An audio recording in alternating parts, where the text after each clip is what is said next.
What's up? My name's Callen, and today I'm going to show you guys how to layer your drums properly. Let's do it. I'm going to show you how I made this snare drum right here. Sounds pretty sick, right? Let me go ahead and show you how I made it.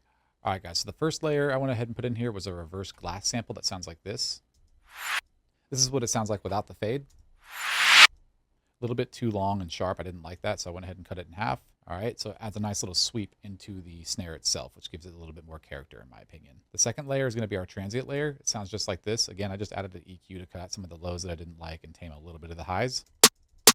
Very quick and snappy. This is what it sounds like without the fade. So far we have a reverse glass going into a transient. It sounds like this. Our third layer is going to be a hand clap that sounds like this before the fades. You'll notice on the hand clap layer, I drew a fade so that way the transient from the clap layer could pop through without there being any issues. And that's one of the most important parts about layering your drums is making sure that everything fits properly. So you'll see on each layer that there is a fade and it allows for the other layer to pop through without there being any clashing.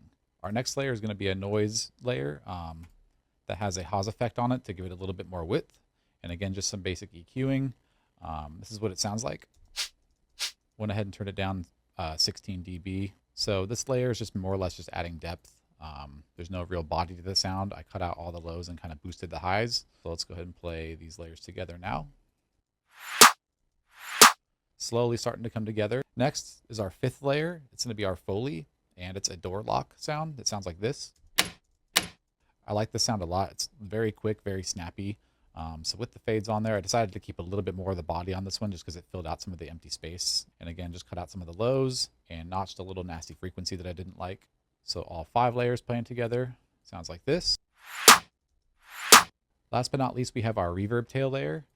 So I went ahead and drew a really big fade at the beginning of the sample because I didn't want the transient of the snare to be in there. I only wanted the reverb tail. So without the processing on it and without the fades, it sounded like this.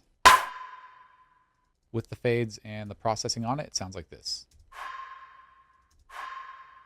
You'll notice that it sounds pitched up a little bit. I added a shifter on it and I added a hybrid reverb effect so that way it could fill out the empty space a little bit more and it just sounds a little bit more in key. All together now with all 6 samples playing, you get something like this.